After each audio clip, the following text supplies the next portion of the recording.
Chairman. My amendment is straightforward. It would appoint a special envoy for Iran to ensure that all diplomatic avenues are pursued to avoid a war with Iran and to prevent Iran from acquiring a nuclear weapon. It is co-sponsored by my colleagues, Congresswoman Woolsey and Congressman Conyers, and I must say that we all, first of all the co-sponsors of this resolution agree that we must prevent an Iran armed with nuclear weapons, which would be totally unacceptable. As President Obama said, all options, including diplomatic options, need to be on the table with Iran. We all recognize that the military option has been and will continue to be on the table, but we must not let the military option override any diplomatic initiative which would keep Iran from acquiring a nuclear weapon. Let me just say and cite Section 1221 of the bill and its declaration of policy on Iran. It is the policy, and this is in the bill as it's currently written, it is the policy of the United States to take all necessary measures, including military action if required, to prevent Iran from threatening the United States, its allies, or Iran's neighbors with a nuclear weapon.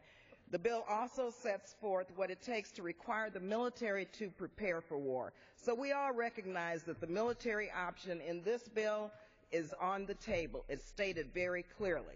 So my amendment would just take two simple steps to support the diplomatic option. First, it would require President Obama to appoint a high-level special envoy to Iran to engage in sustained bilateral, that's country-to-country, comprehensive negotiations with the aim of ensuring Iran gives up any efforts to acquire nuclear weapons. Secondly, my amendment would lift the no-contact policy that prohibits high-level American diplomats from communicating directly with their Iranian counterparts. In addition, it's just common sense that in order for the current multilateral negotiations to be effective, we need to get rid of this current policy that treats diplomatic talks as a prize rather than a tool for statecraft.